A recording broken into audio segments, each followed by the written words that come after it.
আপনাদের কাছে আমি শপথ করে বলতে পারি, শ্রী চৈতন্য মঠের, চৈতন্য মঠই গৌড়ীয় মঠ, গৌড়ীয় মঠ চৈতন্য মঠ, চৈতন্য মঠের কোনো গ্রন্থে, কোনো বইয়ে ইসকনের নিন্দা বাক্য যদি প্রয়োগ হয়ে থাকে, আমি গলায় জুতার মালা নিয়ে ওদের কাছে ক্ষমা চাইব। কিন্তু তাদের এত বড় স্পর্ধা কোত্থেকে আসলো? শ্রী চৈতন্য চরিতামৃতে, ইসকনের চৈতন্য চরিতামৃতের মধ্যে তারা বর্ণনা করেছে সরস্বতী ঠাকুর প্রভুপাদ দেহ রক্ষা করার সাথে সাথে তার যত গুণগ্রাহী ভালো বড় বড় দামি দামি শিষ্য ছিল, বিচিত্র মহারাজ, কেশব মহারাজ, যত সব শিষ্য, এরা সব অসার হয়ে গেল। এদের গুরুকরণে গুরুত্ব হারিয়ে ফেললো। এরা গুরুকরণের আর এদের কোনো যোগ্যতা রইল না।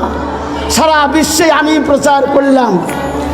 আমি এইবার আমার পূজ্যপাদ সেই কাকা গুরু লাগে আমার এসসি ভক্তিবেদান্ত স্বামী মহারাজ, তিনি যদি বেঁচে থাকতেন, আমি গিয়ে তার চরণ মূলে মাথায় রেখে প্রশ্ন করতাম, যদি তাই হয় গৌড়ীয় মঠের গুরুবর্গ সব অসার, তাহলে আপনি কেন আবার গিয়ে ভক্তি প্রজ্ঞান কেশব গোস্বামী মহারাজের কাছ থেকে সন্ন্যাস নিয়ে গোটা বিশ্বে গুরুগিরি করলেন?